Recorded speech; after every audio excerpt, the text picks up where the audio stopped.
아멘. 8장부터 신앙 공동체가 회복되는 일련의 이제 중요한 사건들이 나오는데요. 여기서 우리가 먼저 주목해서 봐야 될 단어 중에 하나가 백성들이 모였다라고 했을 때 이 모였다라고 하는 이 단어입니다. 1절과 13절 그리고 9장 1절 등에 이제 사용되고 있는데 이 단어의 형태가 우리말로는 이제 구분이 안 되는데요. 히브리어로 보면 제기형으로 백성들이 스스로 모였다라는 뜻을 갖고 있습니다.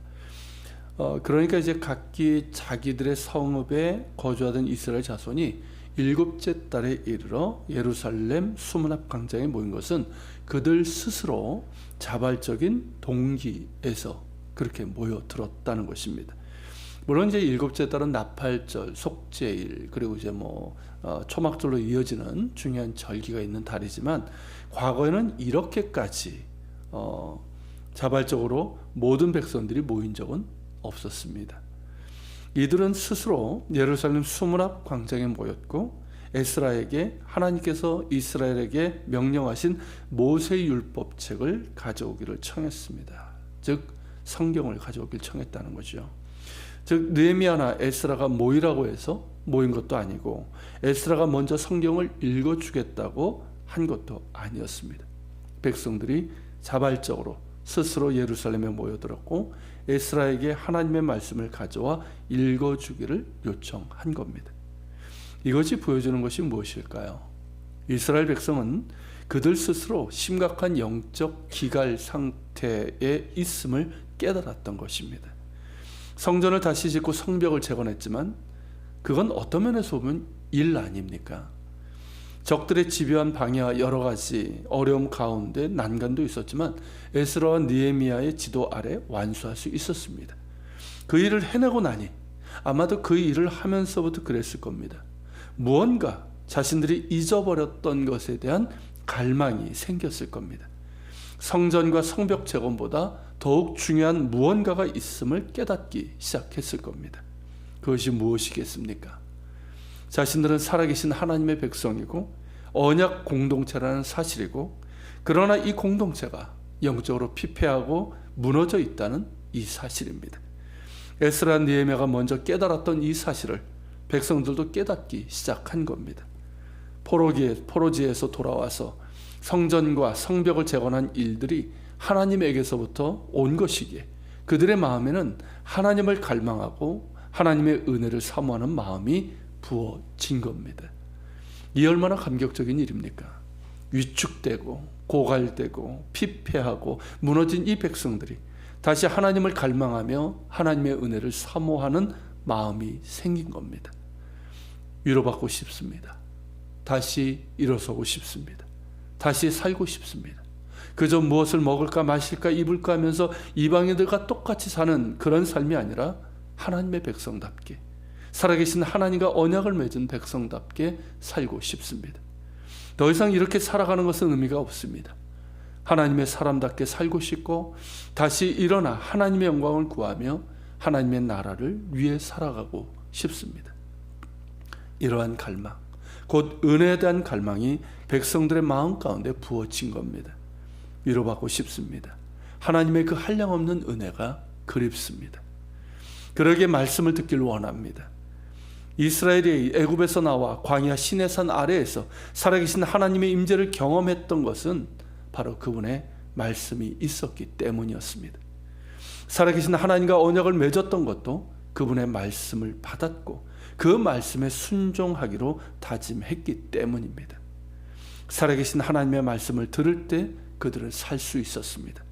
그 말씀을 들을 때 그들이 가야 할 길이 보였습니다. 그 말씀을 들을 때 그들은 위로받을 수 있었고 새 힘을 얻을 수 있었습니다. 그 말씀을 들을 때 하나님께서 원하시고 기뻐하시는 뜻이 무엇인지를 분별할 수 있었고 그 말씀에 순종할 수 있는 힘도 얻을 수 있었습니다.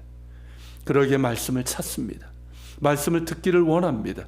백성들은 그렇게 자신들의 영적인 상태를 깨닫고 다시 위로받고 일어서고 하나님의 사람으로 살기 위해 스스로 모여 하나님의 말씀을 듣고자 한 겁니다.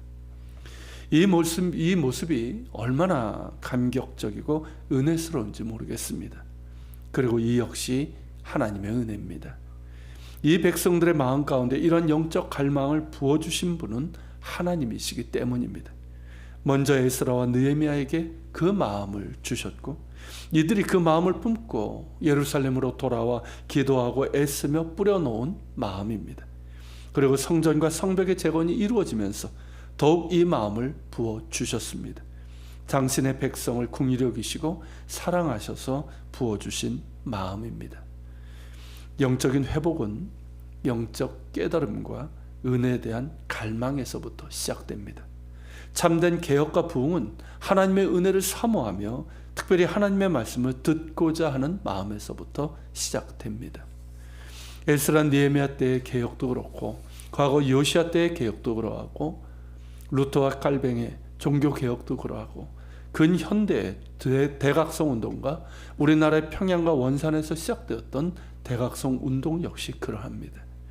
자신의 그리고 이 백성들의 영적인 상태를 깨닫고 하나님의 은혜 없이는 살 수 없음을 깊이 인식하면서 겸손히 하나님의 은혜를 사모하고 특별히 하나님의 말씀을 듣고자 하고 그 말씀을 들으며 회개하고 돌이켰을 때 영적인 회복과 참된 개혁과 부흥이 일어날 수 있었습니다.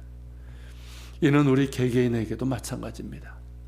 지금 우리는 어떠합니까?